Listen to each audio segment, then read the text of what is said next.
Hello, everyone. Welcome to KenCast. It's great to see you. And before we do anything else, I have to say, we did it. We did. We did it. Ladies and gentlemen, it's a pleasure to be here with you in these days where silver has been saved. And to join us, we've got a great show. William Christopher Ford will be with us shortly. But I want to take this moment to welcome not only just a general movie expert and Karate Kid superfan and Terry Silver superfan, but probably one of the great supporters of the Save Silver movement. Ladies and gentlemen, it is Drew Rohaly. Drew, how are you?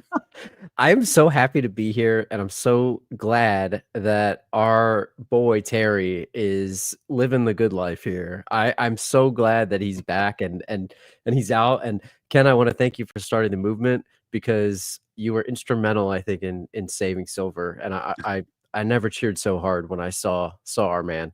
Yes, and we knew it had to happen because so many people like you watching are Terry Silver fans, and we understood the truth, and we went into detail on multiple KenCasts with multiple special guests and experts about why Terry Silver was not guilty.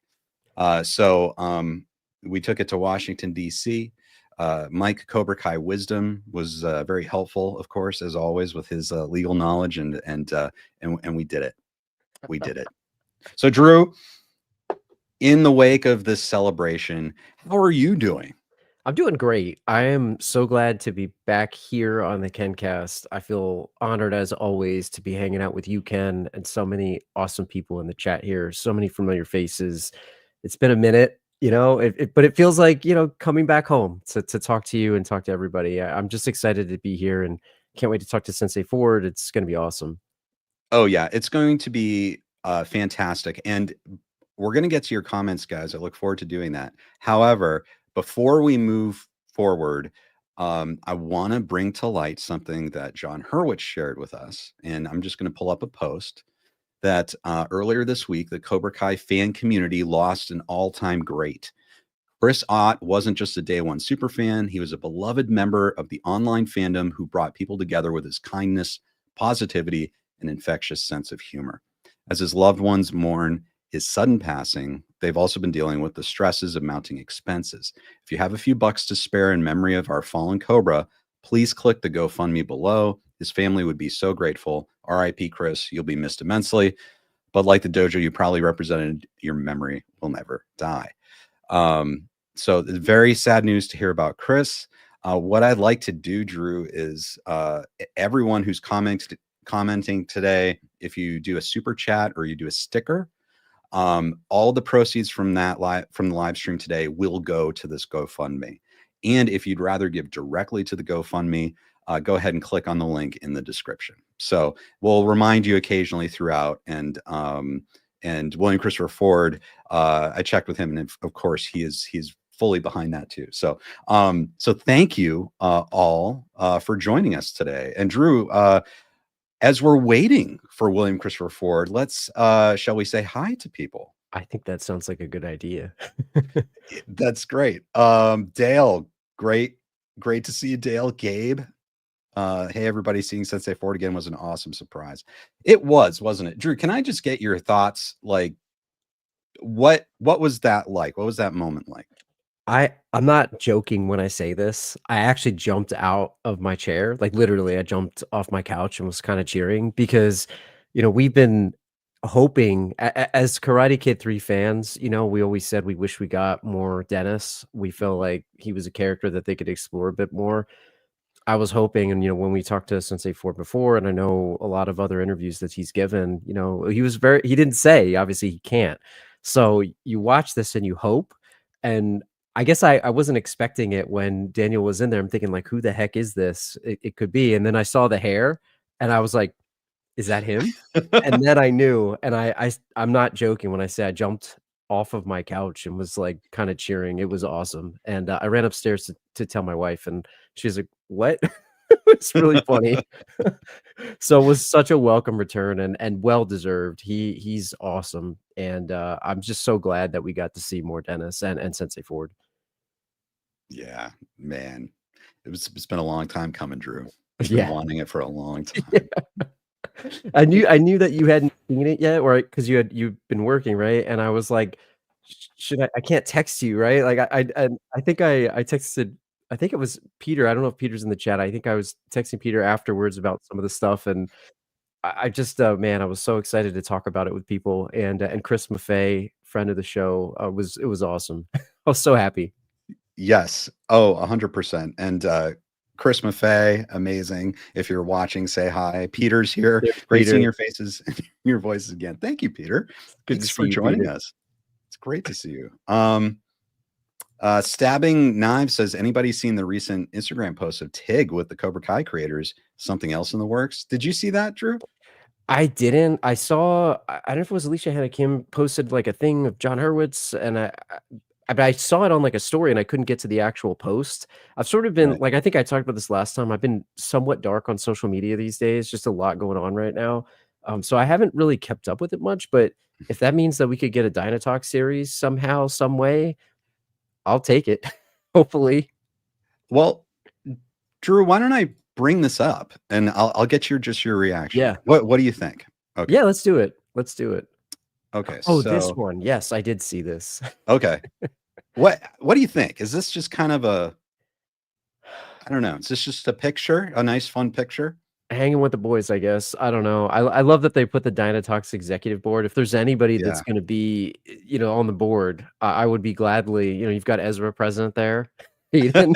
Yes. So Ezra. I know gosh, we've got to get into that. I would love to talk to yeah. Hayden about that. What an awesome surprise that was. That was incredible. But if they could make a Dynatox show and put all 3 of them in there with Tig, that would be incredible. Yep. Well, guys, if you're watching, I think it's it's got to happen. Got to make it happen now. So, oh yeah. So it's a great mention there. Stabbing Knives. Appreciate it. So many. Santino says Hayden played Terry's lawyer. That got him out. So that's even better. Right. And Ezra. And David's like Ezra Cole. Yeah, maybe. Well, Relation? I need to ask someday. I need to ask him because there is that undercurrent of the whole Willie Cole thing. And who knows? Maybe Ezra is somehow related to that. Yeah. I would be down for that. I'll say that. So, Drew, we are about to have Sensei William Christopher Ford on, and we've had him on before, but this is going to be a whole new thing. This will be very exciting. We will not only be able to ask him questions about his experience, we have tons of exclusive behind the scenes material as well. And one thing that I'll confess right now is that I was able to join William Christopher Ford on set for season 6 in order to watch him fight in the brawl and really get a sense of the production. It was an incredible experience. It was an amazing invitation from him, and a little bit of that we're going to be sharing today and be able to talk about it. And it's going to be a lot of fun. That's so cool. Yeah, it's going to be great. And I'll post this. This is a picture. Oh, that's awesome. So we're going to be talking about stuff today. I was on set for the day they filmed basically when the brawl broke out in episode 10. So that's what I was witnessing on set. It was really kind of amazing. And so cool. we will be talking about William's experience today overall, and then maybe on that day too we've got videos and pictures and everything. So I was when I was watching the season, I was very much like eagle eye looking for you somewhere in the background. I just was hoping that you were there. I mean, you were there, but not right. like there, I guess, I was No. eagle eye watching for you. Yes. Well, thank you. Yes. So it was kind of one of those things where you could, like, if anyone watching this, if you want to be an extra, that's a very cool thing, but you're kind of, you need to be in a certain place all day, because that's your job, your background. So by not being in it and not being in the background, I got to really float around and see things from all different angles and talk to people, including Thomas Ian Griffith, So and cool. check in with William Christopher Ford. Had a great conversation with William Zabka, and more. You know, it's very. Uh-oh. Do we have any mods in the chat here? Yeah, that's interesting. Okay, there's someone who's pretending to be me in the chat. Okay, that's I'm so here with interesting. you, and you are also here with me in the chat, I guess. Yeah, that's strange. Okay. I don't know. That's weird. Okay, so if it's truly me and I just banned myself, then that's, I guess, this live stream's over. But so so anyway, we so JCat, did you go to Barcelona? Well, no, not really. I did went to the set where they filmed the Sekai Taikai, which is in Atlanta. So, and that's one of the things that I'm looking forward to sharing in the future. I've got a whole kind of like mini documentary really about William Christopher Ford's day, from going in from his hotel to like his trailer and going to the set. And just like there's this whole progression that's very interesting, I think, that all the actors go through and that whole experience. Um, and you get to see that the set for the Sekai Taikai is really just a quarter mile down the road from base camp in Atlanta. But they did a lot of great exterior work in Barcelona. And Drew, I know you were mentioning that, like how some of that stuff reminded you of Van Damme Yeah, Bloodsport. or Oh, yeah. Bloodsport. Yeah, Especially when they were, like, training above the city, like, on the, the cement, whatever the benches and stuff like that. It just reminded me a lot of, like, we talked about best of the best, from a tournament standpoint, stuff like that, and then yeah, Bloodsport especially. I got a lot of Bloodsport vibes, even though that's obviously in a different part of the world, but just very cool. I love the '80s vibe of it all, and, you didn't know what to expect on this whole thing, but they really did a great job making it feel huge, and like the stakes were super high, and then the brawl obviously too. So it was I think it's safe to say that I definitely enjoyed part 2 more than 1, but it's not really a competition because you have to look at them in the full parts, but I right. like that it built up to that, and I really enjoyed it a lot. Like, I think I watched it in a single sitting, Hmm. because it's not that long when you think about it. It's like a long movie, Right. and I couldn't stop. Like, it was that engaging. It was just really well done, and of course, I was hoping that we would get Terry, so that kept me going too. So, it was Did you worth it. ever did you ever doubt that as you were watching? Like, Um, I'll be honest, I did for a minute because I thought, "Okay, maybe he'll show up at the end," but I know when we were doing our last stream prior to the launch of it, I did have that thought in the back of my head, like, maybe he was sponsoring another dojo, especially because and a lot of people in the chat sleuthed that too because they were saying, "Hey, Terry's dream was to be in the Sekai Taikai. There's no way that's gonna happen without him in some way." I didn't know it would be with the Iron Dragons and all that stuff, but I actually really liked that angle, and I loved Louis Tan and his character. yeah. Like, I really just thought it was really well done, and I loved how he showed up, and his reveal was just, like, chef's kiss. Like, you couldn't like, you can't doubt that they would ever do that, but the fact that, like, we got the steam room in the previous season, we got the bathtub in this season, like, Hmm. it just thank you is what I would say to Yeah. Josh Hayden and everybody else. Thank you, because you guys get it, and, you couldn't have this series in better hands than with those guys and the rest of the people that are working on this show. It's just so well done, and, I have to thank them for it because it was awesome. I can just imagine the collective cheer of every Terry Silver fan when he returned in the tub. Like that was his return and reveal, and Yeah. incredible. And what of course William Christopher Ford was there for that scene, and we'll talk about that and how that went. But I have to say, it just seemed like Thomas Ian Griffith was just having the time of his life in that scene. I It just Dude, seems like he was having so much fun. he like, when I mean, I say this, and I really don't joke when I say this, like, acting clinic, like, he was so good he is such a talented actor and like criminally underrated in my opinion. Like we've talked about this so many times about the character of Terry Silver being this like underappreciated character, it's cult following and all that stuff. But dude, like even this season, like the way he was like lurking at the tournament, just standing there, and the outfit, like I've got to give, you know, the wardrobe and cast, the people that do that amazing. Like he had the double-breasted suit. It was so good, man. He just looked awesome, and, he acted the part. His ponytail was tighter than ever. It was just spot on, and Tig brought it. Like, Thomas is incredible actor, and I just thought he took Terry up a notch, if that's even possible, but he was still calm and collected, which I really liked.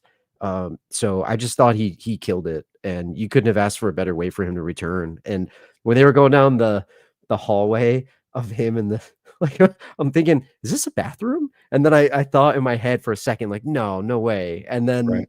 you see Dennis Sensei Ford standing there thinking, "Is this?" And then you see him sitting there with a cigar, and it's just, oh man, chef's kiss. Just so good. So good. It was amazing, and I cannot wait to talk about that scene and so many others. Ladies and gentlemen, it is just about time to welcome our very special guest for today. You've seen him before on KenCast, but you have seen him all the way back, starting with Karate Kid 3, playing Dennis, and now we know his last name, De Guzman, in season 6 of Cobra Kai Part 2. Ladies and gentlemen, it's my honor to welcome Sensei William Christopher Ford. Hello, Sensei. Hey, how's it going? How are you? Oh, we're doing great. It's Oh, amazing to have you here. okay. I'm just adjusting things a little bit. Okay. Trying to figure out where the best place to look is. Sorry. Okay. That's We're, great. we're keeping it real, everybody. That's right. Probably like you. Yes. So You thank guys you for look much better on camera today than I do. I look a little vampire-ish, but so you guys must be out getting some sun or doing something. You guys got some handsome tans there. You look great, Sensei Ford. It's so good to see you, man. It's great to have you on the show. It's so good to be here with you guys. How you been, Drew? It's good to see you. I've been asking about you. I'm doing great. It was I was just telling Ken, I think I told you this, but I literally jumped out of my chair when I saw you on screen, and I was just so happy to see you there. So Oh, I thank you. feel really happy to see you here and be able to chat with you guys today. Thanks for having me on with you. Well, from what I understand from several of my friends and acquaintances and supporters, that was a common reaction because very few people actually knew I was in the show. And by design, they asked me to keep it under wraps. So I was only able to tell a few people, and they really wanted to maximize the surprise. And those of you who know me are like, oh my God, we know who that is. And then the other reaction was, wait a second, who's that? Who's that guy? And as you watch the, episodes, 2 episodes later, there's the other reveal. So I like the way that they brought me back into the Miyagi verse, and then the way that they revealed who I actually was. I thought that was pretty cool. Yeah. Oh yeah. I mean, the collective cheer, I think, from all of us was probably deafening. If we could all hear it when we saw you. And that was just like an incredible, what a great way to bring you back, really showcasing some, I thought, very interesting martial arts, an interesting fight. Like you were doing things that I don't think we've really seen other characters do on the show. And I thought that was really kind of an amazing moment, a great test for Daniel LaRusso. I drew upon my own martial art of Shorin-ryu karate. It's an Okinawan style of karate. And I just, like, the first 4 movements I did, the script basically said I'm supposed to do something. I take a pose, but I wanted to represent a little bit of my traditional art. So I started with this one here, which is the beginning of a very famous kata called Naihachi, which is a sideways kata. It goes like this, but it always starts like this.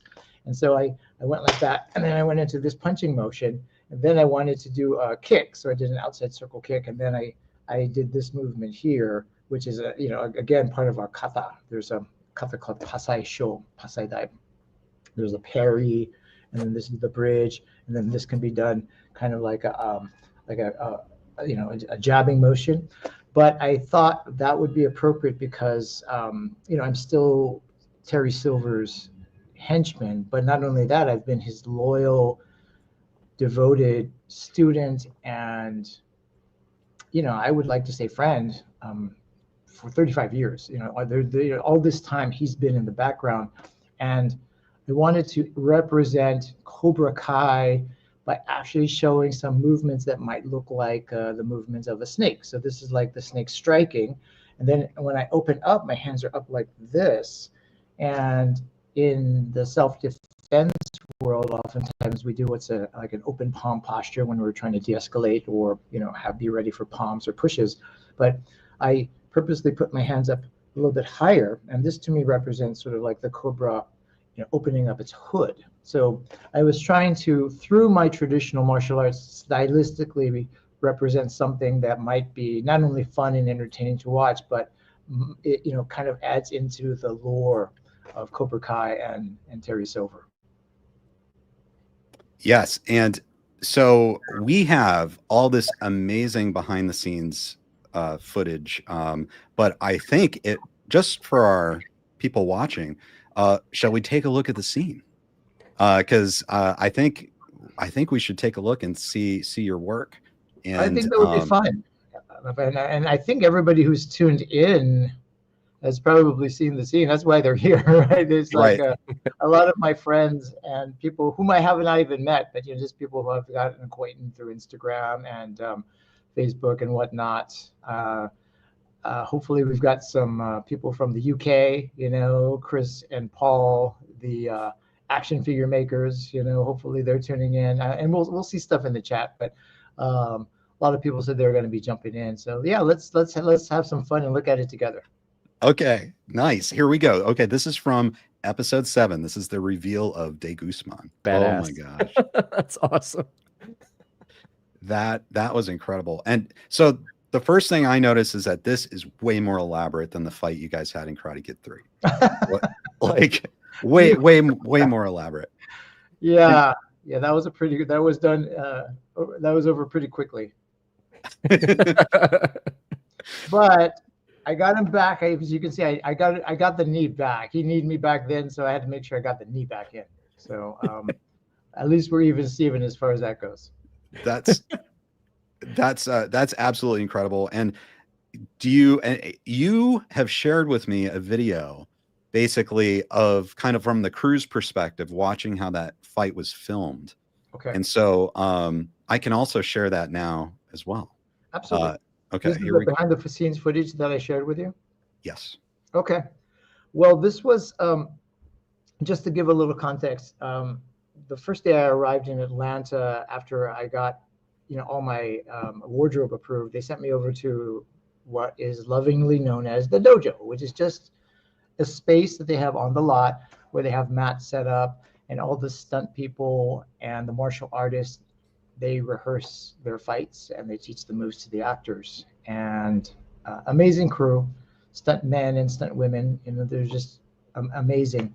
And Ken Barrington is the stunt coordinator.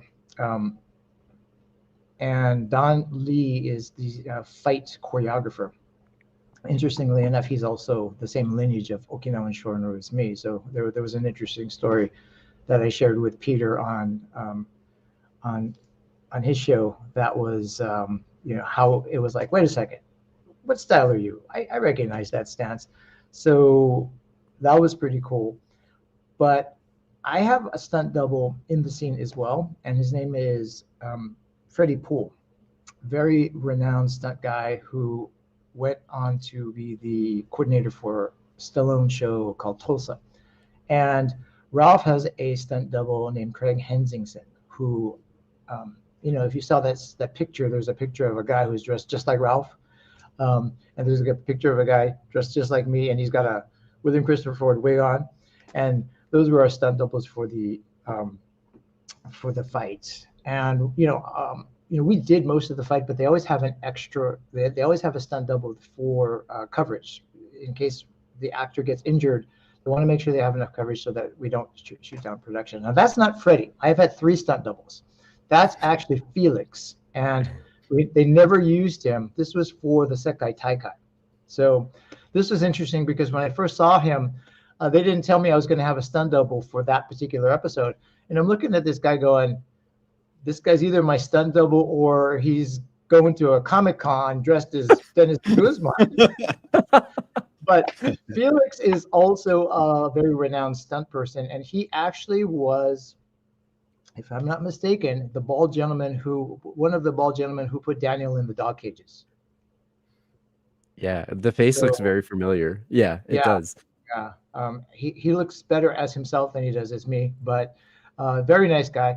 He actually didn't get a chance to do anything that day, but Freddie Poole, he's the guy who actually comes down the steps and drop kicks Daniel. So that's him. And I wanted to do that one, but that was considered a little risky. And they shot that at the very beginning. So if I were to hurt myself on that one, there wouldn't have been a fight.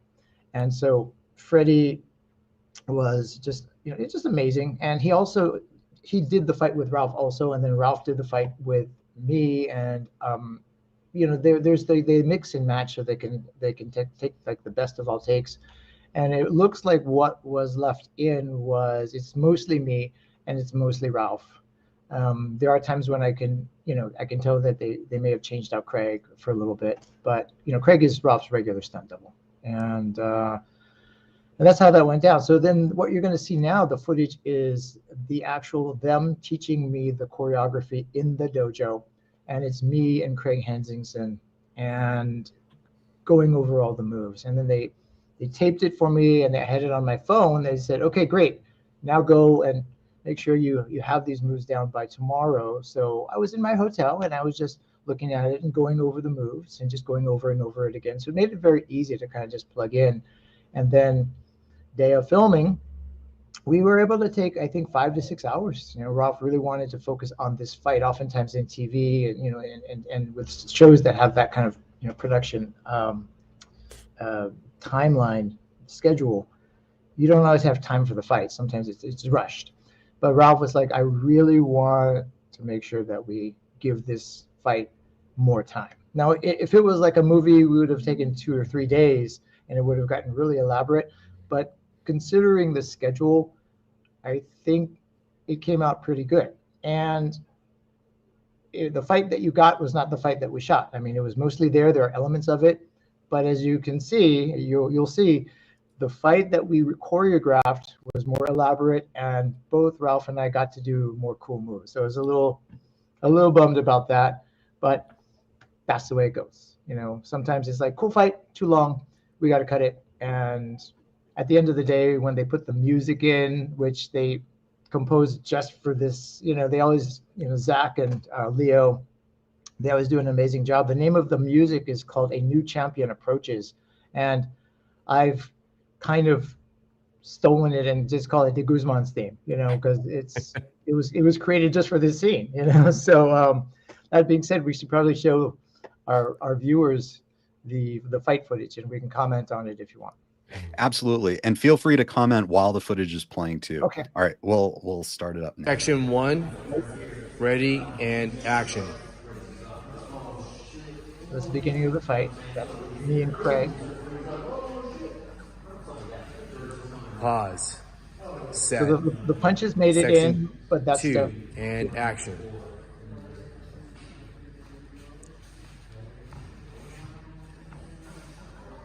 And that didn't make it in at all. Pause. Section 3 and action. Switch your stance. Lock up.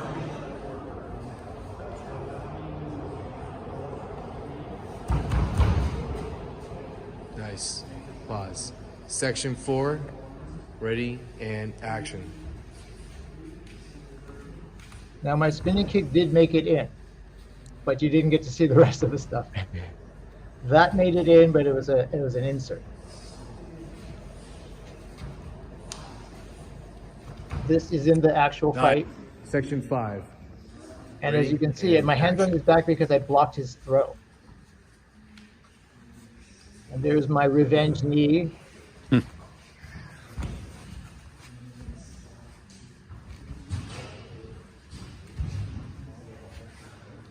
This part here, you can see. Great. In the throat. Ready and action.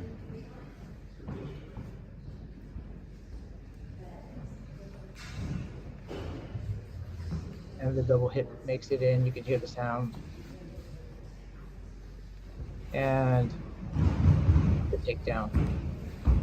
And that's where originally they wanted to do this spin. Ralph was like, nah. And that's where the tattoo is revealed. Section 7. That's awesome. Tai Chi speed, ready and action. Tai Chi speed. That's for safety. So this is cool. You know, this is the whole thing was supposed to be a throwback to Karate Kid 1 with the crane kick, Karate Kid 2 with the drum punch. And here we did it twice. In the final version, it was only once they showed up. I did it 3 times. And then this was where he does this to Mike Barnes in the tournament. Yeah. And all the sharp-eyed true fans, like, were able to call it out. They're going, oh, well, I recognize that, I recognize that. Action. Yeah. And this is actually the stuff he learned from Chosen, the pressure point stuff. He got made here, and he's hitting, like, the pressure points. Nice.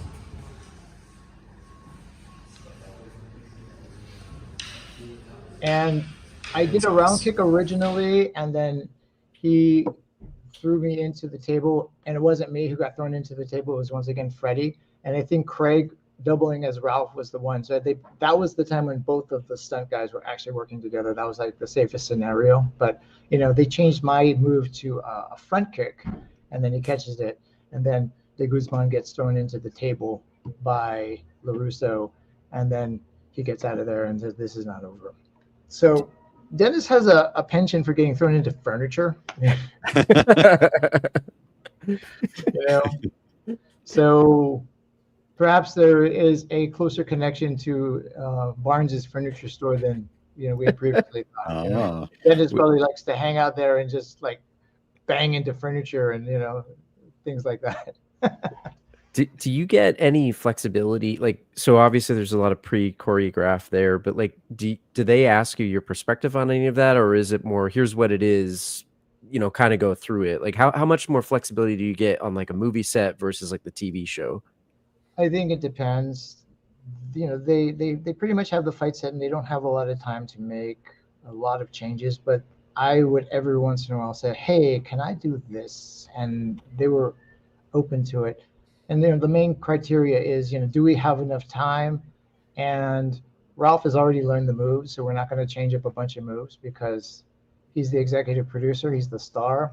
He is got, a ton of things up in the air, and we don't have time to be doing wholesale changes to the fight. But that being said, sometimes little tweaks can be made that accommodate.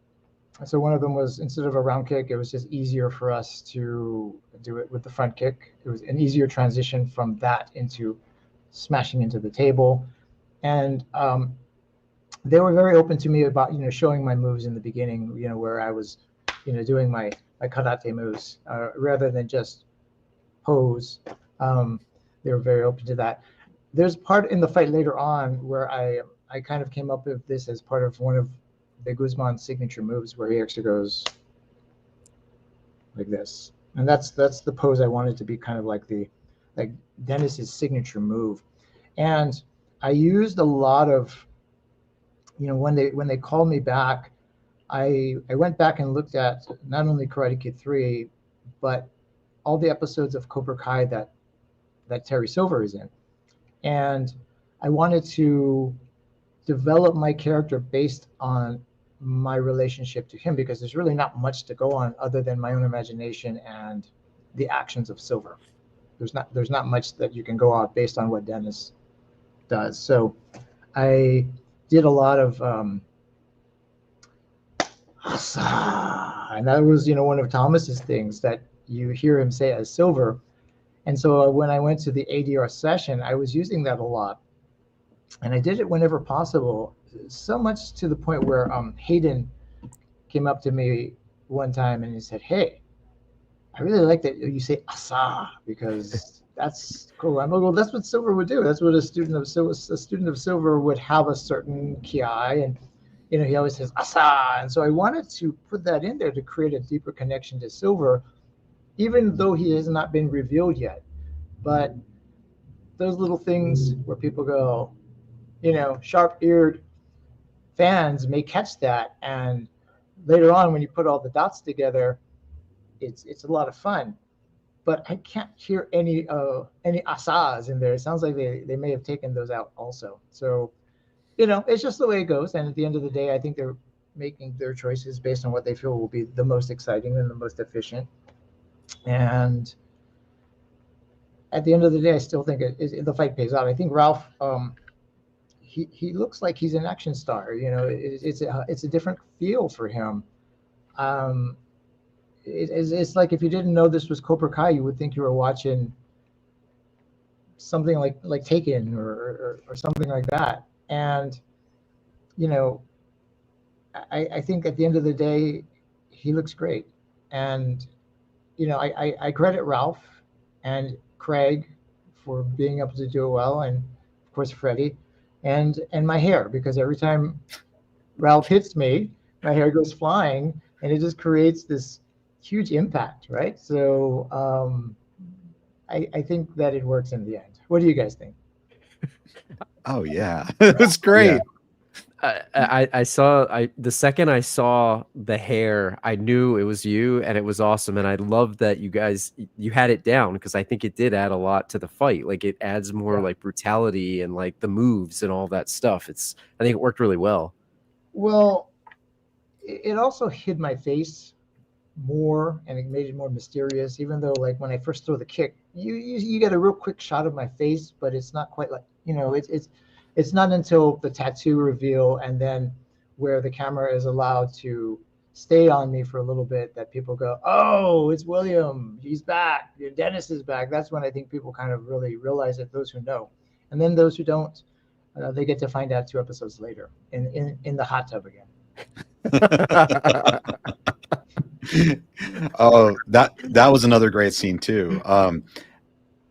Darkest Hour says the attention to detail in the fight callbacks is incredible, and that's honestly something that I didn't even catch, and so it was amazing that you walked us through that so we could see all those callbacks, which is absolutely incredible. That was something they really specifically wanted to do, and I thought they did a really good job of doing it without necessarily saying, "Hey guys, look, that crane kick," and it would have been overkill had they decided, "Hey, let's show the flashback of the crane kick while he does the crane kick." I think it's like, if you catch it, great, and if not, no worries. I've got a friend who has a channel called Art of One Dojo, and his name is Daniel also, and he does some great work, and he's a big Karate Kid 3 fan, like you guys are, and I think he also has the novelization. And when he contacted me saying, "Hey, congratulations, I saw you," and he said, "I love the fact that they did the callbacks to Karate Kid 1, 2, and 3 in the fight," and I recognized it right away, and that makes me very happy that they put that in there. Oh yes, 100%. And there are so many. I know everyone has so many questions for you. I want to get to a scene that we had talked about, and I want to get your thoughts on it. And I think the scene speaks for itself. Okay. I couldn't resist reintroducing you to Mr. De Guzman here. Take off, right? You come on, get out! Put his hell out! Ready to go again? You gotta be kidding me. That was awesome. That was great. And so you are the only character in the Miyagi verse, Dennis is, to be in all of Terry Silver's hot tub scenes. And so like I So, can't, I don't know what to think about that. what so Maybe it changes the nature of the relationship. But, well, what the heck? That's how he does business, right? One love. I'm open-minded, right? It's all Right. good. So okay, so take us through like obviously there were different settings, but I mean like what was it like to be in another Terry Silver hot tub scene? What was shooting that like? Everything. You got to bring back the hot tub, right? It's like, Dennis is first introduced into the Miyagi-verse by Terry Silver when Terry's in the hot tub. So I get to reintroduce him back into the Miyagi-verse in the hot tub. So it's a nice kind of almost full circle moment, right?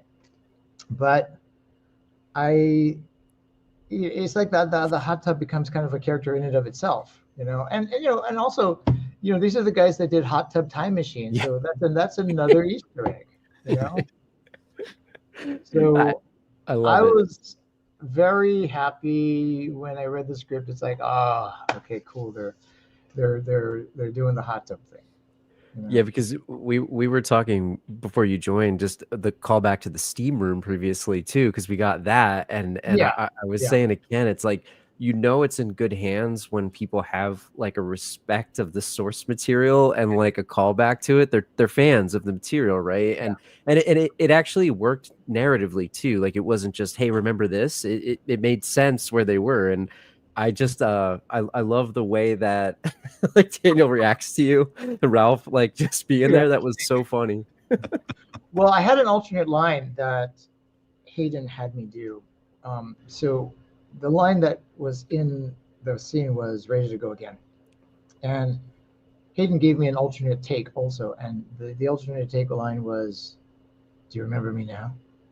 And Ralph's response was, "No, I don't." And why would he?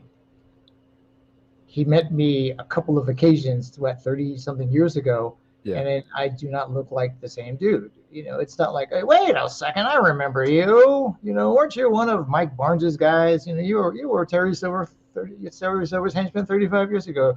I'm glad that they did not, because Ralph, Daniel doesn't really still even really hasn't made the connection here yet.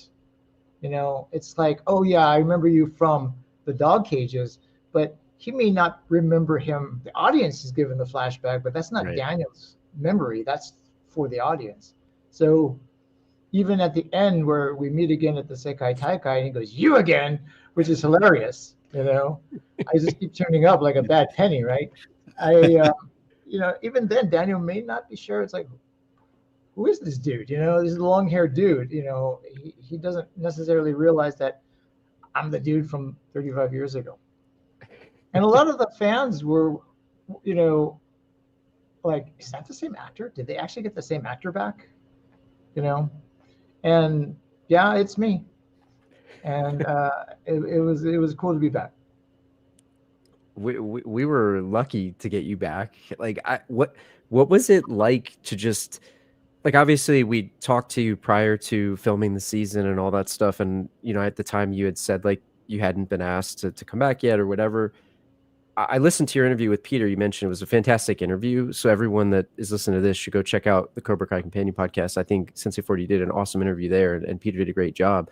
Like, can you talk about what it was like to step back into this character that you hadn't really done in such a long time? And obviously there's maybe some anticipation of it, but what was that like for you? Well, real briefly, I talked about this with Peter on his podcast and also with my friend John Lim on his podcast. So, but this is the first time hearing it for some of our viewers here. But I pretty much had not, I'd given up any thought about actually being in it. My thing is, once you should know whether or not you're going to be in a show prior to the show being in production. So my thinking was, well, once production starts and I haven't heard anything, I'm not going to be in the show. So I had already resigned myself to that. And I had this strange dream one morning, And I don't usually believe in precognitive dreams, but maybe I'm going to rethink that, because in this dream, I'm in my karate dojo where I'm here right now, and I'm cleaning, and I remove a chair, and there's the cobra snake sitting on the ground, and I just freak out. And I'm just like, oh my gosh, what am I going to do? And again, in the dream, I'm thinking, I got kids coming in here in 5 minutes. I got to teach a class. I can't teach a class with a cobra here. And I look back and the cobra's gone, and I start freaking out, like, where did it go? Again, how am I going to teach a class? What when the kids gets bit?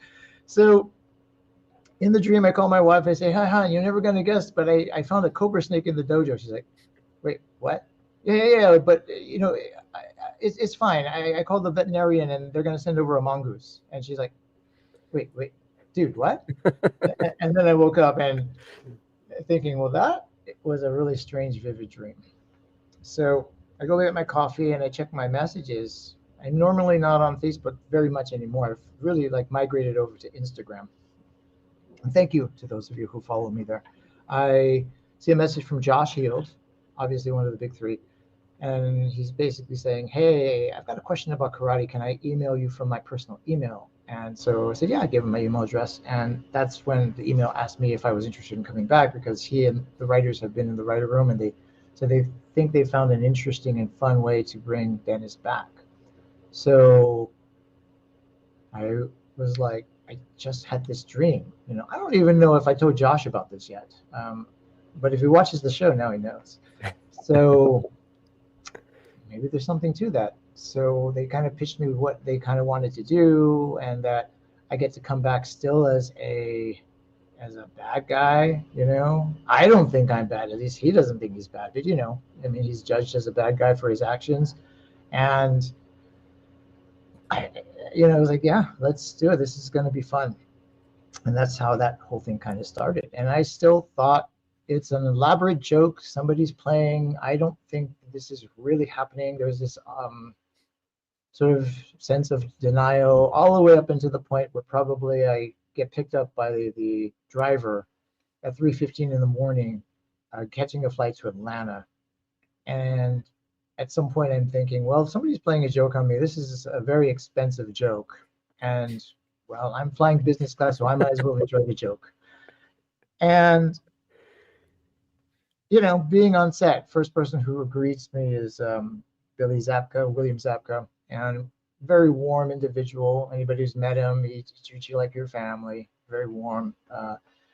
And eventually Ralph shows up to the rehearsal, and he thanks me he says, thanks so much for being willing to come back and do the role again. And I'm thinking, I'm like, are you kidding me? Thank you. So a lot of fun and surreal. And I was really happy with the way that they brought Dennis back. I was joking with Josh and John, and I really thought maybe I'd be brought back as just sort of a cameo. And the idea I had in my head was, Ralph's going into a Home Depot, I'm walking out, and I've got a big Japanese shoji screen under my arm. we kind of look at each other, and we kind of do a double take, and we both shrug and walk on. And what they told me was, well, because of basically I've kept myself in shape because of the way I look. I should still have a certain the way I present in photos and videos, that I still have sort of a sort of badass persona. Although, as you know, that's complete opposite of my true personality. But I can play that, And they said, well, because you have been able to keep that up and cultivate it, it helped us to put you back in this universe in a way that is not just a cameo. It's, oh, this dude's, it parallels my own life. Dennis has never stopped training. Daniel seems to have his number, but he's never stopped training. He's never stopped working for Silver. There's this loyalty, unwavering loyalty that he has to Silver. And I was able to come up with a backstory for that because I had nothing else to go on. So I started writing a backstory, and first I wrote sort of a poem, fable, and it was like the tale of the mongoose and the cobra. And I then, based on that, I kind of came up with Dennis's actual backstory. And my idea was that Dennis was orphaned. He was running around with the gang. They turned on him. Silver found him, took him in, and gave him a second chance. And basically, Dennis was never going to betray Silver ever. And he would take care of anybody who even thought about being disloyal. So he's always been in Terry's employ since the end of Karate Kid 3. And, Silver has always kind of kept tabs on Dennis. And I came up with the Guzman because it was, I came up with that. That was interesting because they liked it so much, they said, we're gonna go with the Guzman. So as I'm writing my notes, I share my background, my biography of Dennis to Josh, and there were a lot of interesting ideas in there that he liked. And one of them was, I came up with the name of de Guzman, and he says, oh, we like that, we're going to keep that. So I was really thrilled because it shows up in the credits, it's now canon, it shows up in the script, it shows up on the call sheet, and on my dressing room taped with the ink, it says de Guzman. So nobody referred to him as Dennis, it was de Guzman. I came up with the Guzman because that whole mythology I have with the mongoose, and I have an affinity for mongoose or mongoose, and I always thought of Dennis as he was the mongoose that was raised by a cobra, So the gang that left him for dead on the sands of Tatooine was the mongoose clan. He was taken in by the Cobra clan, and he was raised to be one of them. But he knows both cultures. He knows both fighting styles. My idea is that at some point years later, he went back, found old members of his mongoose clan, killed them all, and then he came back. And if there were any disloyal members of any of the Cobra clan, he would take care of them, and by whatever means necessary. So maybe his karate isn't that good, but he has other means of warfare that he uses at his disposal to eliminate the enemy and keep Terry Silver safe. So that's my story. Now, Hayden didn't necessarily agree with all my conclusions, and I was thinking, well, no, these are just my actor background notes, because I stand around and I scowl a lot, so I got to have some kind of actor motivation for that. And he said, no, he says, but I tell you what, I like the way you think, because this guy thinks like we think, so just taking little things and expanding on it like the big three do, and being able to take that thing and then put it into something that moves the plot forward or reveals character. And that's what I was able to do with Dennis de Guzman. And de Guzman is the reverse of mongoose. So he's sort of like Dennis of the mongoose clan, but we flipped it around. And it's just one of those see what I did there moments. And that's how I came up with that last name. That's awesome. That's incredible. All from the dream. Or premonition, right? Right. Premonition.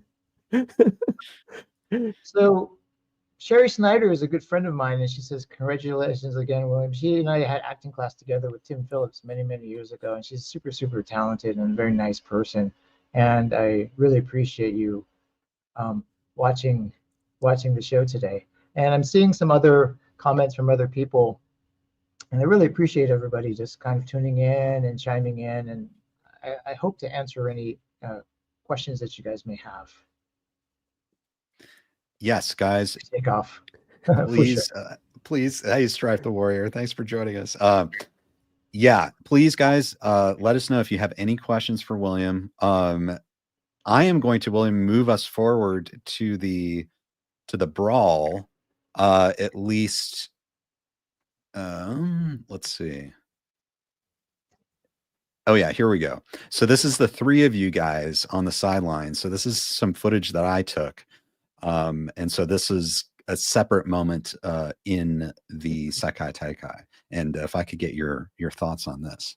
Hi.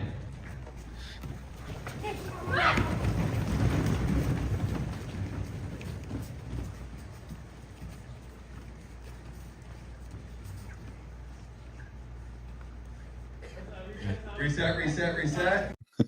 That's awesome. Yeah, so cool. And just kind of like watching the I don't know if you'd call it like the ballet of like the camera pushing in, Terry walks away, and then like you have this like determined look on your face, and then you walk away. And that was just another callback maybe to Karate Kid 3, where you and Terry Silver are on the sidelines watching that fight between Daniel and Mike Barnes. I mean, what is this like? Is it, do you feel like you live the similarities when you shoot two things? Is it too far apart? Are the productions too different, or does it feel like you're kind of like back in your old memories of Karate Kid 3?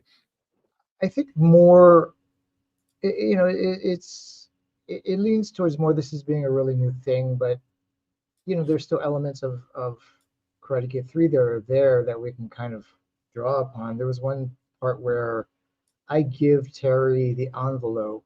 He looks at the contents, he's very satisfied.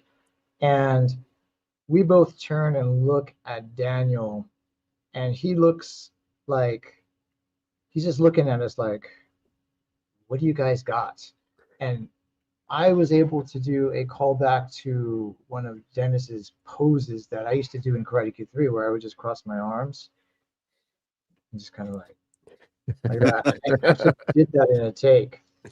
And I wanted to do that as a callback to, you know, like create some kind of connection to the younger version of Dennis, right?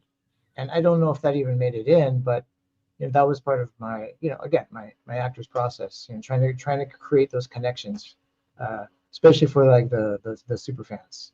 But I don't think that one made it in.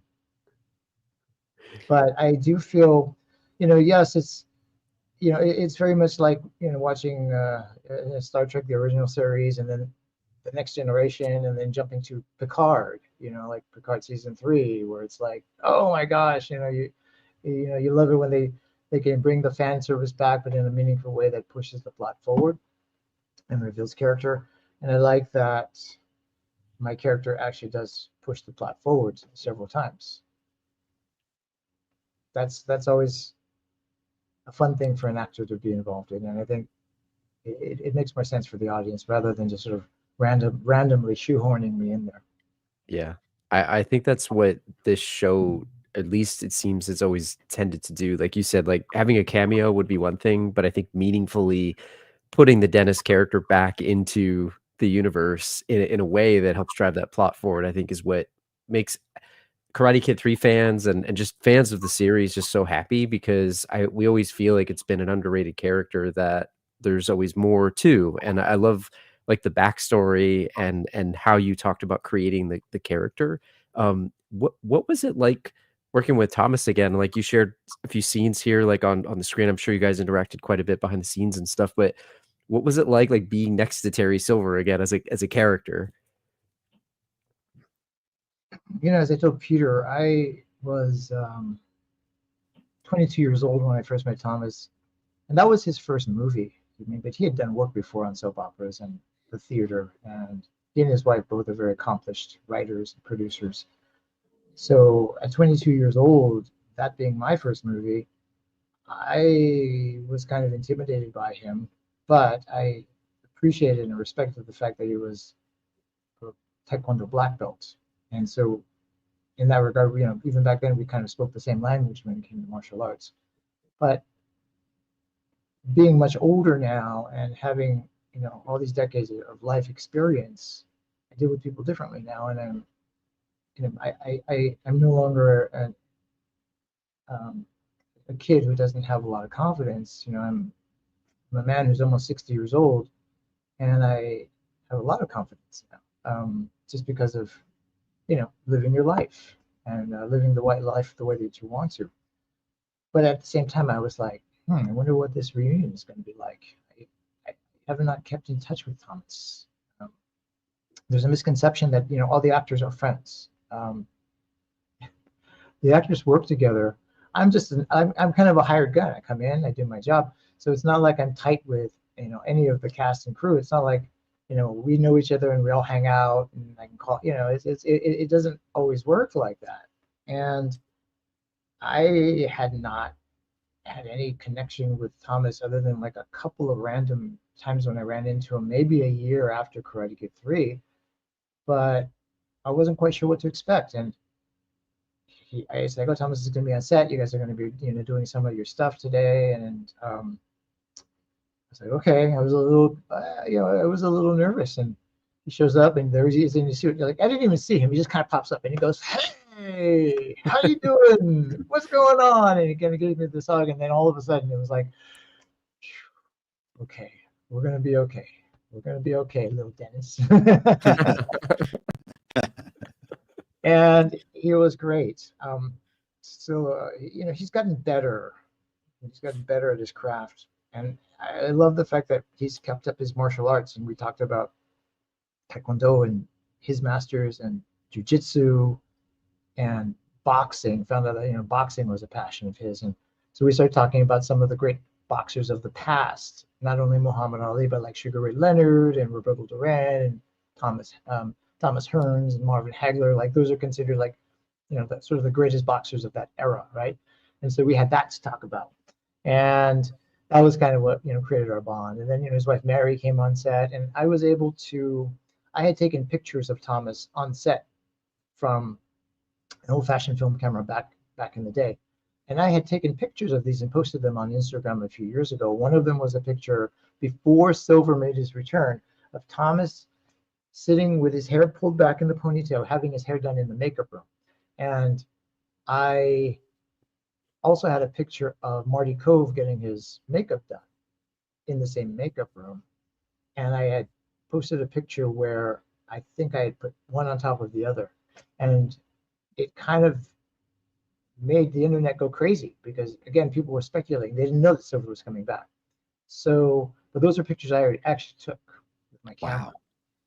And a few years ago, there was a convention in Hollywood, and Marty was there, and I was asked to be there because it was kind of a Karate Kid reunion. This is before Cobra Kai. So I got a chance to meet Rock Garrison before he passed. And I went up to Marty, who honestly, he didn't remember me from Karate Kid 3. And I said, "Mr. Cove, I wanted to give this to you." And I gave him that picture of him getting his makeup done. He looked at it and he said, "This is great, but where's this from?" And he said, "Karate Kid 3. And you and I worked on it." And so I kind of had to refresh his memory. And he says, "Oh." And I said, "You can have it, sir." He goes, "I can have this?" And I said, "You're a good man." He shook my hand, because Marty likes to get those little mementos, and he likes getting pictures of himself, like behind the scenes and cameos and things like that. So I still had the picture of Thomas getting his hair pulled back. I held that picture. I held onto that picture, and I took it to Atlanta with me, knowing that I wanted to present it to him, and I did, and he was very appreciative. It's like there's something different about actually getting a photograph, versus seeing something that somebody took of you from like a digital photo or reposted, but when somebody actually gives you this thing that is actually that many years old, it takes you back in time. And so I was so happy that I was able to make him happy with that particular photo, and a couple of others. Is one of his wife and me and Rich Cancino were at the after filming cast party of Karate Kid 3. It was a picnic, and I was able to present that one to them as well. And then I am a fan of taking pictures of like, okay, what do we look like now, and then what do we look like then, and then having that juxtaposition. So that's always kind of fun. So, but that's what it was like with Thomas. And now I do have a way to contact him. He gave me his number, and so I am interested in interviewing him in-depth style, like 52 Master style, where we sit down and we have a great conversation. Probably mostly about martial arts, but I'll probably talk to him about how he got started in acting and some of his takes on things. And I have an idea for something that continues beyond 52 Masters that I've spoken to Ken about. I'm not really ready to talk about it publicly, but it will allow me to really explore the world of people who have been in a certain line of work or a certain activity for a long time and have a certain master's perspective on it, but taking it back to being a white belt and a beginner, just like 52 Masters did. So that's what I'm hoping to do with Thomas in the coming year. And I think I think the fans will really enjoy that. You know, I don't know if I know that he's given interviews before. Peter, again, has interviewed him, but the way that I like to interview people is in person, and like we're having this conversation, and the cameras just happen to be there. And you know, that's what I love. So let's hope that Thomas can do it. That's awesome. Yeah, that would be incredible. I can't wait. I can't wait for it to happen. That's so cool. M Gill Design says or asks, had you kept up with Cobra Kai 5 seasons and storylines up until you got contacted by Josh Heald? Yeah, actually I did. And sometimes I would take some time in between, you know, but then I'd be like, oh, I gotta go find out what's going on. And I got really, really invested when Silver came back. That's when I think, for me, it personally got very interesting. But yeah, ever since the first season and people started telling me about it, and you know, at that point in time, I was still kind of a skeptic. I was like thinking, I don't want to watch this. This is, you know, why are we going back to this? And they would say, no, no, no, no, no, this is different. This is different. And finally, when I watched it, I was impressed by the attention to detail and obviously the love that John, Josh, and Hayden have for the original movies, and the love that they have for those actors and those characters, and the fact that they're bringing so much respect not only to the source material but to the fans. And that's what makes it different. And so, in answer to the question, yes, I have kept up. That's great. Darkest Hour asks, if they make a Dynatalk show or anything with Silver, will Dennis be a part of it? Well, if Dennis has anything to say about it, yes, he will. Please. Yes. Yeah, that would be kind of fun to do, for sure. Yes. We have, I guess, another more story question from Sasha David asking you, as the sensei that you are, Mr. Ford, who, in your viewer opinion, is responsible for the death of Quan? That's a great question. I've heard this question thrown around. You know what? I am going to place the responsibility on Quan himself. I know that there were other factors in there, but at the end of the day, he's the dude that picked up the knife. You know, he's the dude that impaled himself on the knife. You know, so, you know, it's got to come down to a question of personal responsibility at some point.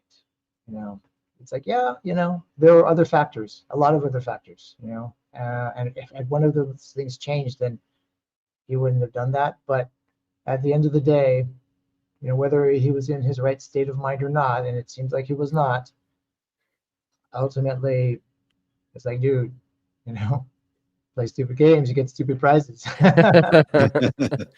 With all due respect to Brandon H. Lee, who I have a tremendous amount of love and respect for. He is an amazing human being, wonderful person, and he can defy gravity and defy the laws of physics with what he's able to do, as all the Taekwondo fighters who worked on that show. The level of martial arts that was brought in for the 6th season was just incredible. Oh yeah, 100%. And another question for now from Jaws. Dennis destroys furniture in his fights with LaRusso in Karate Kid 3 and in the Cobra Kai series. Is he the prime suspect in burning down Mike Barnes' furniture store? Well, I definitely think he's on the list of usual suspects for sure. You know, in a lineup, in a police lineup, you know, he might be a good candidate for that. Here's what I think. There's a lot about what will be revealed in the final part 3 of season 6 that, you know, there's things going on in the background in the previous seasons that will be revealed, that there was more to it than originally thought. And then you can go back to it and you can go, oh, okay, I got you. And I'll let you guys draw your own conclusions from that. I personally think it's highly likely, you know, given the fact that he's been such a loyal foot soldier, and I do not think that Silver would do it himself. Yeah, Yeah. I agree with But that. here's another theory that I don't think has been thrown out there. This is just a theory. I think this is kind of funny, right? It has been stated by Terry Silver's attorney, played by Hayden, that Snake is dead. And if you're not careful, you're going to go and end up in the morgue like your buddy Snake. Okay? So what if Snake was the one who burned down the furniture store, but he got caught in the furniture store and ended up burning himself because he couldn't get out? Like Mm. he accidentally killed himself, death by burning furniture store. I don't think that theory's ever been thrown out there before. So I love it. that's all I got to say about that. Yeah, they never said how Snake died. We just know he's not around anymore. So that's a good theory. That's why I'm not on the writers' team. They would be like, no, stop. How do you feel about Snake being dead? He was kind of like your movie buddy back in Karate Kid 3, and he's dead. How do you feel? Are you talking about me as an actor, or me? But the character of De Guzman, how does he feel, or you're talking about me? Mainly you, but if you have insight into the character, that's cool too. You know what? I would have liked to have seen Jonathan again, and it would have been nice to. I think it would have been really nice for the fans to see him again, but he has just been very. He does not want to be found. He does not want to. Doesn't seem to be interested in working again, and I believe that they tried, but at some point it's kind of like, well, if the guy doesn't want to be in it, the guy doesn't want to be in it. So you just kind of have to let it go. It would have been cool. It would have been cool, just as it would have been cool to be able to do that one scene with Chad McQueen. Rest in peace. But at least there's some closure, because at least there's that line. Now, some fans may think, well, just because he said it doesn't necessarily make it so, and that's true. But I believe that he is dead. Hmm. And I have some thoughts regarding that, but I'm not ready to reveal them. Interesting. Yeah, but I mean, in regards to how he dies, I definitely have some thoughts. And this all connects to stuff I may or may have said, may or not have said 30 minutes ago. I gotcha. So you guys are gonna have to go back and kind of like, pause it and go, wait, what did he say? You guys can draw your own conclusions. But that's all I got to say about that, and that's the bottom line. So rest in peace, Snake. And I hope I get to see Jonathan again one day. Yes. He was a rascal, man. Jonathan was a rascal, and it sounds like he was continuing to be a rascal even after Karate Kid 3. Oh dear. Yeah. Drew, do you have any questions? You talked a little bit about, keeping up with the show before you were on it, right? What was it like working with some of the other actors and cast members, and did anybody, create like an impression on you that maybe you had been watching them, whether it's through martial arts or their acting or anything like that? Was there anybody that you felt like you connected with from maybe like the sort of new generation of cast members on the show?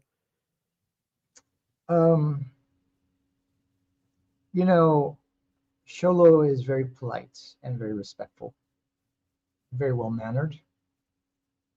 Una O'Brien is very sweet and very nice, kind of got old school manners, and they both call me sir, which I don't take as being that I'm old, but there's just sort of like they have this old school etiquette about them, and I really appreciated that.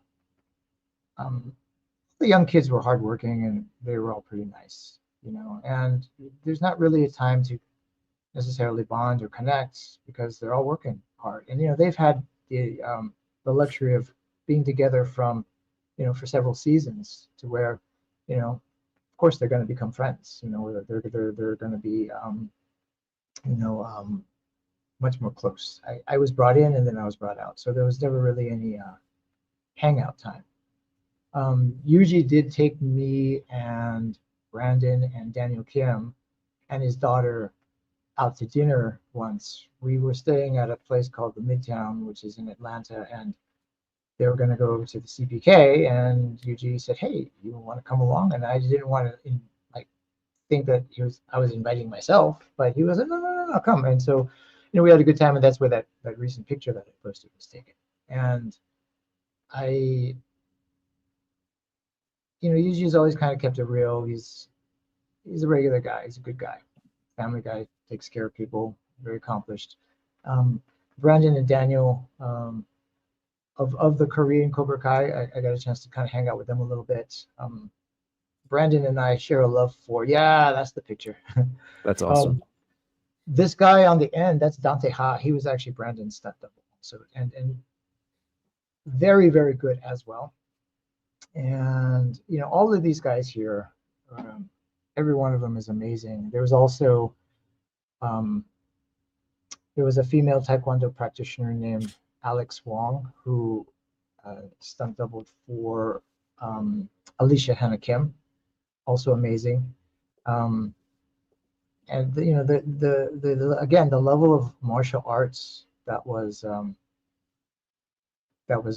brought to the table, it was just truly amazing. The entire stunt team, men and women, and all the fighters, so many good people, more than I can even name here. But nothing but respect. I kind of liked hanging out with them because we kind of spoke the same language, in regards to martial arts. I'm thinking of I'm trying to think of anybody else that I might have really connected with. I got along with everybody. It was fine, but probably Brandon was the one. Brandon and Uno were the ones that I felt they were very polite and very more than polite. They were very respectful. Brandon is a great guy, and we have a love of stoicism. Ryan Holiday's books, The Obstacle is the Way. I had a copy of that, and another one called The Ego is the Enemy. And so, Brandon and I kind of connected over that book. I'm like, oh, I have that book. I love his work. So on and so forth. That's awesome. That's fantastic. I have a question. I have a follow-up question. You had mentioned previously when we've spoken about the deleted scene in Karate Kid 3 where you're fighting Mr. Miyagi, and that if you get a chance sometime, you might go and ask John, Josh, and Hayden if they'd seen that scene, or if there's a record of that, or if it still exists. Did you ever get a chance to ask anyone about that? Yeah, they had not seen it. They seemed surprised when I brought it up. And Josh said he was going to look into that, but maybe that footage doesn't exist anymore. But that would have been cool to see that, because in that footage, in that bonsai shop, as the finished film, it's a weird jump cut, right? Because we're in there, and then all of a sudden, Miyagi goes through the doors, and he throws Snake, and then Barnes kind of points to me to go get Miyagi, and the next thing you see is Barnes up there with Miyagi. So Dennis was like, "Nah, I think I'll take my chances with the train." He beat my out of there, but it was a weird kind of abrupt cut, right? But originally I was supposed to throw a punch at Miyagi, and he was supposed to do this move, which throws me onto the floor, onto my back. And I thought maybe I oversold it. Sometimes you can oversell a technique to where it just doesn't, it looks kind of ridiculous. It's almost like Miyagi does a force push on me, and I go, flying out the door or something. So I'm not sure why it didn't make it in. It just never did. And the cut itself has always been something that sharp-eyed fans catch. And they're like, something happened there. What was it? And that's what it was. I was hoping that they would find that footage and perhaps use it in season 6, but we got the famous me getting thrown into the furniture again. We have a question from Sasha David. What does the sensei William Christopher Ford think of the philosophy, strike first, strike hard, no mercy? Well, if you have to say that I'm am I Miyagi-Do, Eagle Fang, or Cobra Kai? I'm probably like in my philosophy closer to Miyagi-Do. However, I do believe that strike first, strike hard, no mercy has a place for when the threat of an attack is inevitable. That does not mean you wait to get hit. It just means that, okay, I have tried to de-escalate. I have tried to escape. I have tried to avoid this, and it's going down. And if I do not do something, I'm going to get hurt, and I'm not going to get to go home to my family. I'm not going to be able to be functional again. So a switch has to be flipped in regards to realistic self-protection and self-defense, in which when it's go time, you go. And you don't necessarily have to wait for somebody to hit you for you to call it self-defense. If they are balling up their fist and they're turning away, and all of a sudden, you can see the pre-fight indicators. If you got to go, you got to go. And sometimes you got to go hard and just, I'm not saying no mercy means to take someone's life, but you've got to go to the point where they are non-functional, and that you can walk away safely. And there are legal ramifications, but sometimes, if you want to still be alive, if you still want to be able to go back to your family, you have to go. So that's where I believe the strike first, strike hard, no mercy has its proper context. I would never advocate being a bully or a villain, or using your martial arts for evil purposes, like robbing a liquor store or something like that, or robbing a bank. But that's my philosophy, is like, when you go, you better go. It's F around and find out. Fafo. My style is Fafo. F around and find out. But that was a great question. Thanks for asking that. Yes. Thank you. Thank you so much for your questions. Chandler Hartford asks, what do you imagine was Dennis doing while Terry was living his life as Terrence? So this was like his tofu Terry. That's a good one. Yeah.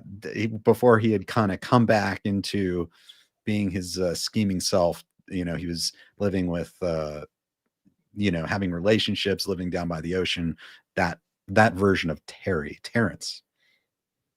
They still kept in touch. Maybe they didn't see each other or not, but the fact that de Guzman is in Spain and he seems to have his own henchmen and underlings. My thinking is that they kept in touch. Terry always took care of him financially. Hey, got enough money? Like, yeah, Dad, I'm good. Well, here, here's another $1 million that you might be able to use, or whatever. But I think that de Guzman did a lot of freelancing. They may not have always been in constant touch every day, but he's always going to be loyal to his master. He's the sort of like the Darth Maul of the Cobra Kai series. I think of de Guzman is always up to something in some part of the world. Not necessarily karate villain related, but always up to something that is like, that's just bad news. So once Silver said, hey, I'm actively getting involved with this thing again, I need you, he's right there.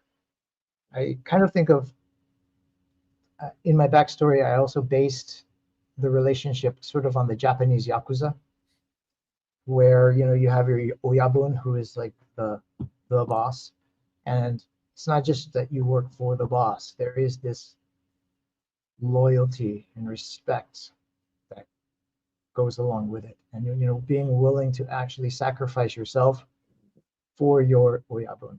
And that's the approach that I took with de Guzman and Silver, because I think Silver saved his life, and I gave him a second chance. I gave him all these skills. And had it not been for Silver, de Guzman basically became Silver's son. Wow. And that loyalty runs thick. I love that. Yeah, what do you think, Drew, hearing all this as like a major Karate Kid 3 fan? I mean, I think it's cool. Like, I like the background that you've sort of created because I feel like it helps put yourself in the mind of the character, and I love learning more about maybe what Dennis's thought process was, especially, and I love the idea of him having his own enterprise, maybe over in Europe, doing his own thing, but always being on call, ready to help Terry out whatever he needs because he has that ultimate loyalty, and that's honestly as a fan, that's kind of what we would hope. You would want to see that, and I think that's awesome. And again, it's just great to have the character back. And I think getting exposed to maybe more of the backstory, and hopefully we're hoping that we get more in part 3. I know you can't say, but like we're hoping that we get to learn even more about de Guzman and maybe what else he's been up to, to your point earlier. Well, Yeah, I was going to bring this up too. We do have questions about this. So Drew's onto something. Will we see Dennis again in the third part, maybe breaking another piece of furniture to keep up the habit? this is from Marianela Gomez. Yeah, she's we were connected on Instagram, and I think she recently received her pharmaceutical license. So congratulations on that.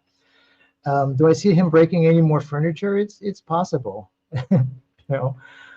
He seems to have a deep spiritual connection to furniture.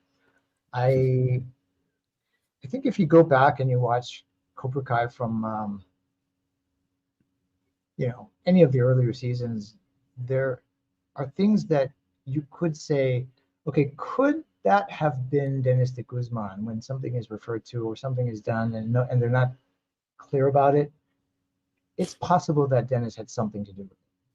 I'm not saying for sure, but if it's unclear, I can see Silver calling him up and saying, hey, I need you to take care of something. And he's like, tell me where to be.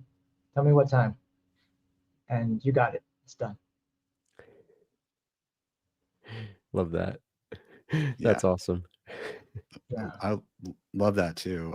Strife the Warrior is one of the internet's greatest experts in dissecting scenes and characters. And he's here with us, and he is asking, in the scene where Terry Silver is introduced in Karate Kid Part 3, it's not Dennis and Snake sparring with him, is it? No, it's not. It's one of the guys is named Ray Sua. He was a great fighter back in the late 70s, early 80s. Samoan man, also worked for LAPD. That was one of his opponents. Ray Sua was actually one of the people that I admired. He was just amazing, big guy, but just amazingly fast. And then I know that the other fighter is credited on IMDb, but I forgot his name. But they were both two very accomplished martial artists that were brought in for the sparring partners. Very interesting. Clifford Favors asks, do you find Silver more dangerous in Cobra Kai than he was in Karate Kid 3? Yes, because he's more desperate. He's more. I think like sometimes when you are older, you learn a lot of things and you don't make the same mistakes that you did before, and there's not as much to lose sometimes. So you're just going, oh, what the hell? I might as well, just do it. Why not? Right. He's lost everything. So, why not do it? That's awesome. Yeah. When you mentioned this earlier, Sensei Ford, when you were talking about, when you got the news that you were coming back and you learned how the character was coming back, and, you'd mentioned about originally you were thinking as a cameo, but then you saw the character a bit more fleshed out.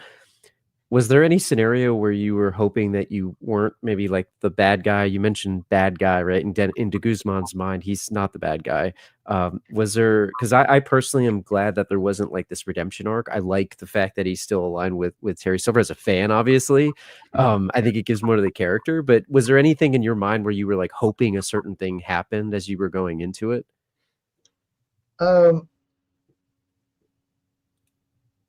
I'm glad that he's still a henchman. It's more fun, and mainly because it's so different than who I am as a person. So it gives me permission to really just, you know, and when I say bad guy and villain, you know, when you study acting, you know that you don't make that judgment on a character. You know, nobody's bad in their own mind. Nobody's a villain in their own story, but it's just shorthand for saying, you know, oh, cool, I get to be the bad guy. You know, this is fun. Or I get to be the bad boy. You know, the bad boys always has more fun, right? So I'm glad that he didn't become domesticated. I didn't want to see Dennis with, you know, his tail wagging and um, you know, being friendly. I know that some fans were like, "Oh, you're still immature and you haven't, you know, learned anything." And I'm like, "Why would I want to learn anything? I'm having too much fun being bad. You know, this is this is how I want it to be. But if he's gonna be bad, let's go all in and be all bad. You know, let's take this to the end. You know, and with Terry Silver, he's my ride or die, man. You know what? Let's do the Thelma and Louise and just drive off that cliff."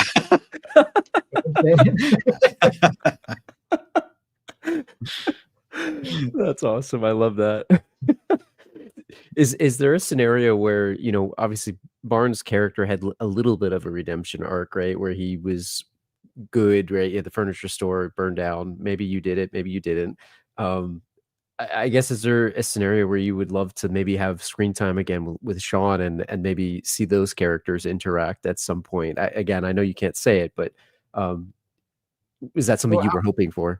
how fun would that be, right, for the Yeah. fans? Mhm.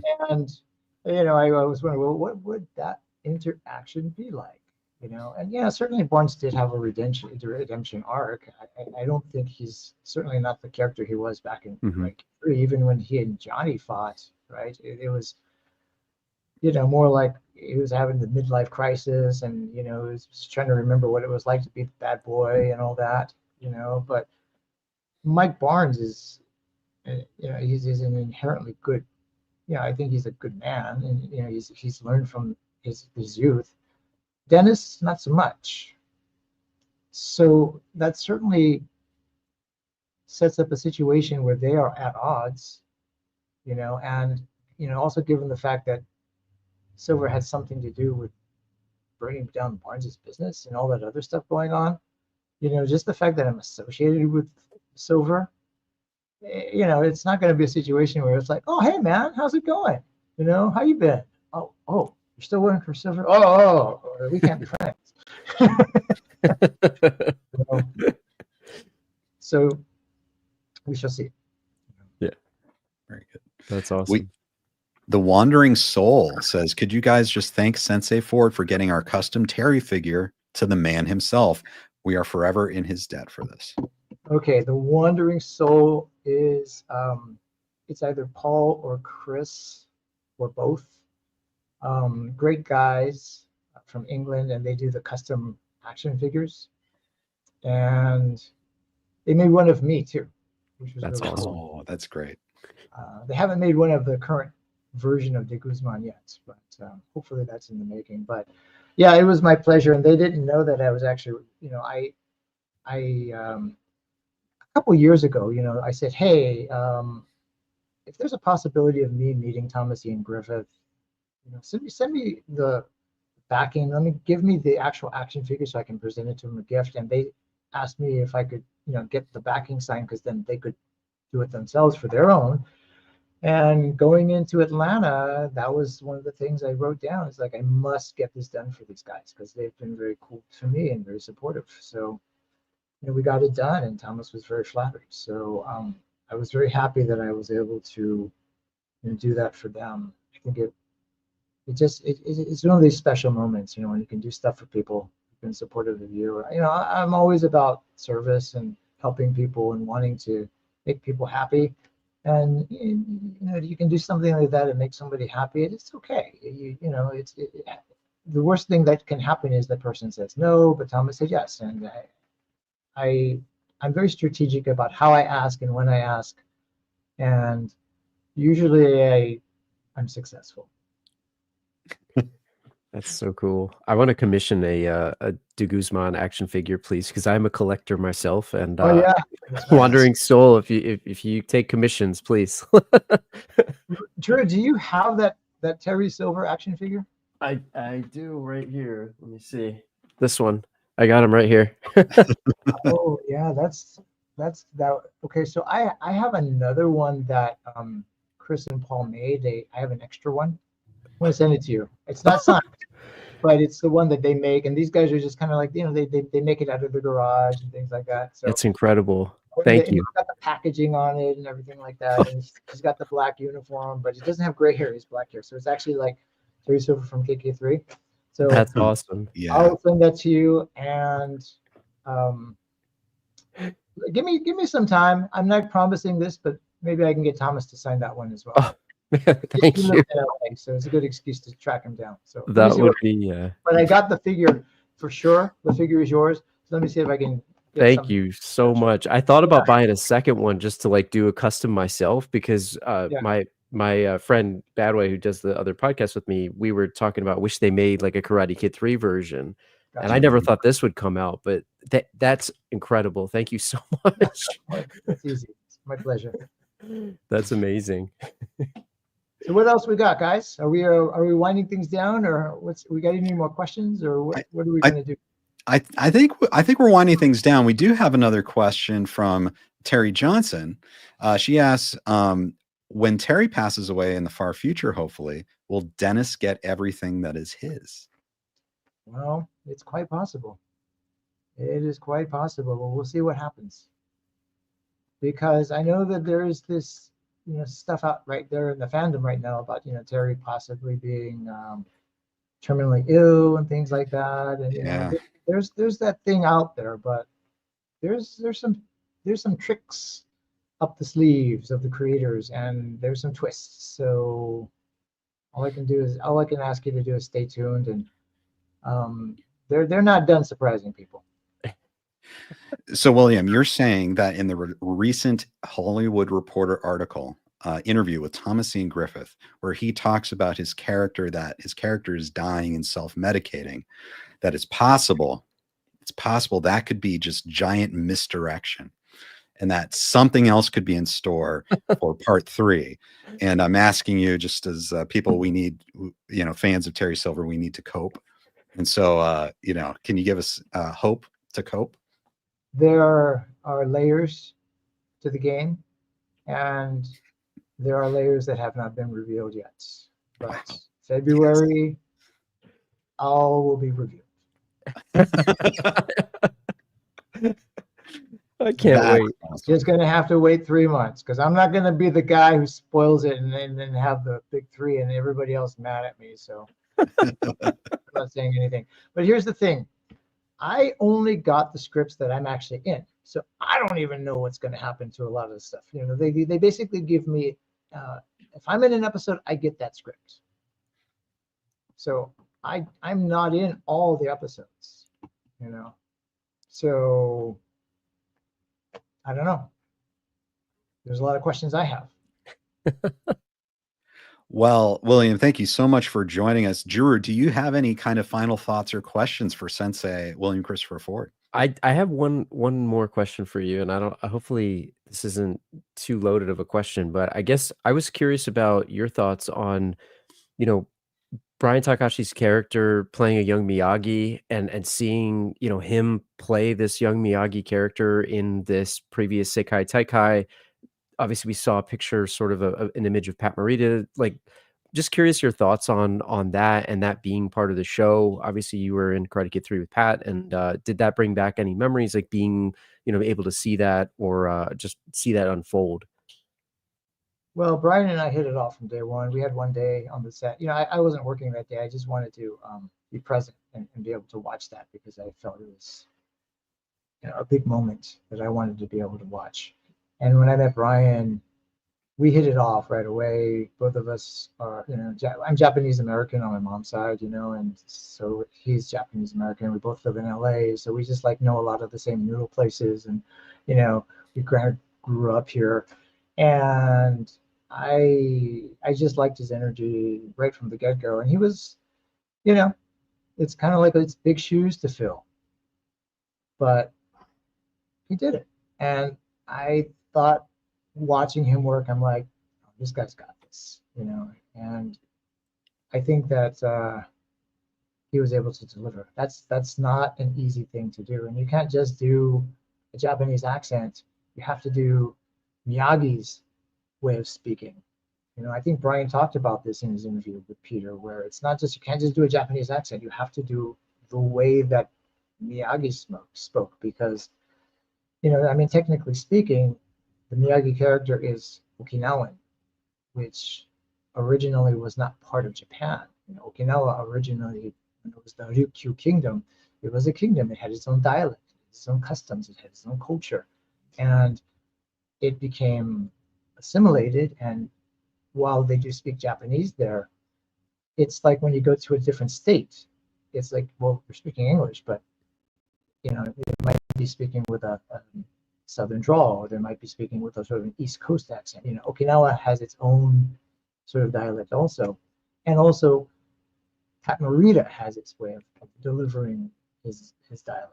Kind of based on Sensei Fumio Demura, but Brian had to deliver all that, in addition to the fighting, and I thought he did a tremendous job. I hope that you guys get a chance to talk to him. He's a really nice guy, and I think you'd enjoy interviewing him. That's awesome. But yeah, I can hook you up. We'd love to. Thank you. That would be great. Yes.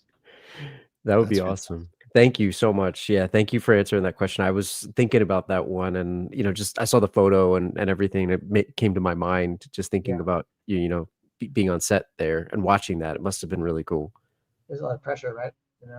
I mean, I was just like, dude, so not easy to pull off for sure. Yeah. Thank you. You know what, guys? I appreciate you both being so kind to me and supportive from years back, even before Cobra Kai, but just, I was always kind of blown away that people were actually fans of me from Karate Kid 3. I was actually surprised that there were Karate Kid 3 fans. I think there were fans of specifically Dennis. And it's nice that, I feel like I'm able to give back, and it's nice to be with old friends. Similarly, I like, the fans that, were supportive of me before Cobra Kai. I really appreciate you all, and thank you so much for staying with me and continuing to be supportive in my endeavors, not only with my acting, but with, my martial arts and, the personal stuff that's going on in my life as well. And, the fundraisers that we do, the people have donated to our food drives, to our toy drives, and, other stuff that's going on.